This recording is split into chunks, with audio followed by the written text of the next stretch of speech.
So welcome to AstroFox YouTube channel. So today we'll go of our Nadi master class, second class.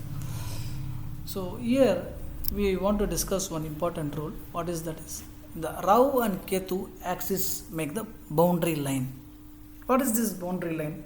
Means they try two different places. They denote two different places.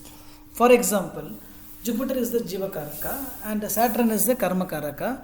So, in all general cases, except few exceptions are there, I am not saying that, but generally, whenever a person is having Jupiter on one side of this boundary, that is Rahu Ketu, and Saturn on the other side, then you will be born in one place and you will be working in a different place, usually very far, at least 200 kilometers away.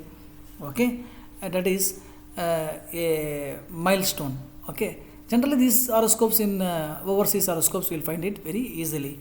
Okay, for example, see the below horoscope. Here Rahu is in Rishabha Rashi and Ketu is in Vrishika Rashi, and Jupiter and Saturn are on two different boundaries. If you draw a line diagonally between Rahu and Ketu, they are separated by that. So we can even test. Okay, so here on Sundar Pichai horoscope. So morning I was testing for some other purpose. That in this purpose, this rule also can be seen. You see this. Ketu and Rahu, if you draw one line, because Jupiter is on one side of the axis and Saturn is on the other side of the axis, this not only denotes like he is from working in a different place, born in India, it also denotes like this person also, Venus which indicates wife, is also from different thing for what he actually belongs, right? Intra-caste marriage. We can even check some other horoscopes. For example, let me go to Chrome, horoscope of Satya Nadella. He is also one of the top CEO. Why I am showing all these known horoscopes? Because unknown horoscopes I can say anything I want, but that is not the confidence that will inspire you all. Okay, showing the known horoscopes makes you to put the trust in the concept. So Satya Nadella also we can take one Rahu and Ketu, and if you draw in the Mesha Rashi to Tula Rashi, so Saturn is on one side of the boundary, Jupiter is on the other side of the boundary. So we can know that. Okay, and next, if you see, we can take horoscope of our Prime Minister also. Okay, so here also if you see, the Jupiter is the Jivakaraka and Rahu and Ketu, if you draw the line, so he is from Gujarat, but now if you see he is sitting in Delhi in a different place. He has to travel around the places. Okay, that Rahu and Ketu. And also one more significant thing if you see in the horoscope, that Venus is also outside the boundary. Correct. So we know like he didn't have marital happiness. So like that, there are many things we can say. One or two horoscopes you may get exception, but that exception is common to any branch of astrology. Okay, but those exceptions also can be corrected. Okay, but I want you to get the outset of the rule. This is how it is. Okay, and so I hope this will be clear for you all. And next rule, what is that? We'll see. Okay, so the next rule is, even though a planet debilitated, if a friendly planet aspects are conjoined, then its debilitation is reduced considerably. See, here Jupiter is a debilitation in Makar Rashi. Okay, but after exchange, this Jupiter, what happens, right? It will meet its friend Saturn. We know like Jupiter and Saturn are called Dharma Karmadipati Yogam in Nadi. So, even though in the first stage of life he is having some kind of difficulty, the second stage of life, with the help of his friends, he is able to attain a comfortability in life. Like that, we can see in people whose second phase of life has changed very much considerably compared to the first stage. Okay, not slight differences. If you see there is considerable difference, then definitely there will be a retro or exchange in their life. Without that, such huge differences cannot happen in a life. This can be proved only with the help of Nadi theories. Degrees are very important in Nadi astrology.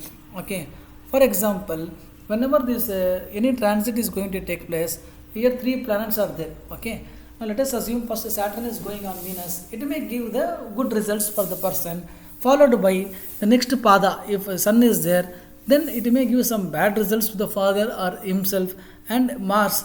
Then it may end up in some kind of work-related problem, blood-related issues, land litigations, problem with siblings or accidents, surgery, like that. It will give. So just because Saturn is in Venus, you may not get always the same result. Nakshatra pada by pada, a planet will give result. What we call it is a degree, that is nothing but nakshatra pada of 3 degree 20 minutes. Saturn is elder brother. One of the brothers may also live in foreign. Jupiter plus Moon plus Mercury, Jupiter plus Moon plus Mercury. Here Venus indicates wife. Daughter meets insimal Sun and Mars in this horoscope. Okay, so they may undergo some health issue. More the distance between Karaka Graha and insimal planets, it's better for the Karaka Graha. A single planet cannot correctly and exactly decide the fate of a person. It is always cumulative effect of all planets put together. This is the fundamental base of Nadi astrology. Then we have the 13th rule. Okay, sensitive transit points. Whenever transit on natal planets, they give significant results. The results can be good or disastrous based on the planetary friendship or enmity between the natal planet and the transiting planet. We will take this example. When Saturn is transiting Aquarius, results will be disastrous. Why? Because only the Venus is going to give initial some kind of comfort. After that, it has to meet the Sun, it has to meet the Mars, two odd planets or Pitta related planets, and insimal to Saturn, which may cause some kind of blood related issues, accidents, health issues for husband, because Mars is insimal towards Saturn and other insimal planet Sun is also there. When Saturn comes to Capricorn, you will get good job, promotion, the change of place. Why? Because Jupiter is the Karaka for status in the job, and Moon is the Karaka for change of place. 14th rule, there is combustion. When a combusted planet exchanges, the effects of combustion gets reduced considerably.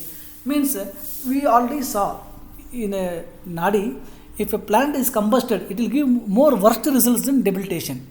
Okay, debilitation, if it is moving up, then that is somewhat okay, but if it is combusted, then that is a bad. But if there is a exchange, then definitely that combustion is reduced considerably. The same exchange results can be applied to debilitation planets also. When debilitated planets exchange and go to his house, its effects gets reduced. Only Moon and Mars exchange in debilitation and go to one house. This we know because they both get debilitated in each other's house. Now consider one horoscope like this. In a female horoscope, like Mars is in Scorpio and Venus is in Cancer. Okay, sorry, Mars is in Cancer and Moon is in Scorpio and Venus is there in this what is that Cancer. So Venus, Mars and Moon in the Scorpio. So there is an exchange. Means in the second part of the life, whenever husband is going outside, this female is having illicit connection with the Moon. Understood? Mars goes outside from Cancer to Scorpio. The Venus, the wife, is having connection with the outside person. But one thing you should not make mistakes being advanced students of Nadi astrology. If that Moon is in the Karaka of, okay, let us assume Mars itself, then it can be she is having some secret relationship with her what is that parents' family, because Mars also represents brother. Okay, only if that Moon is in the what is that Karaka of Kakshya of Mercury, then we should say it is a illicit relationship.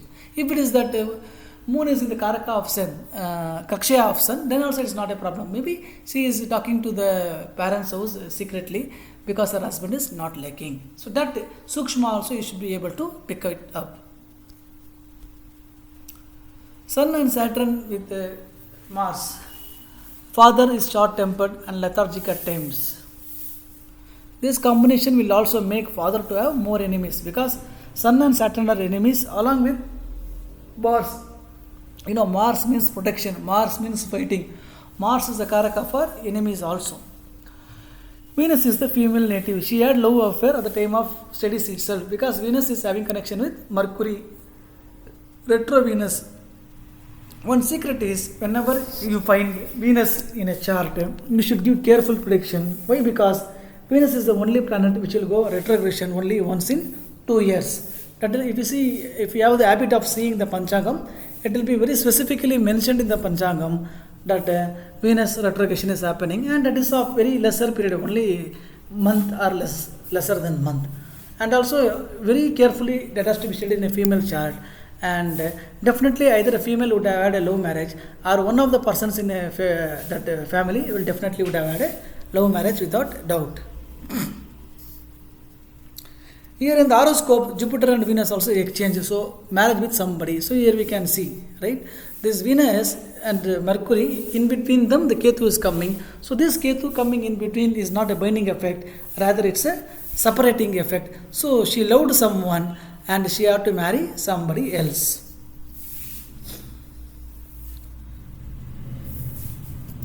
Here, initially Saturn is exalted and a powerful position, so the native had smooth career and good work environment. But after exchange, though it is going to one house, it's a lesser powerhouse. Not only that, after that it has to meet its enemy Ketu. Therefore, a person who was very well settled in first part of the life, the second part of the life, he has lost interest in everything. In the name of spirituality, he has given up everything and he has lost his financial prosperity. Again, this will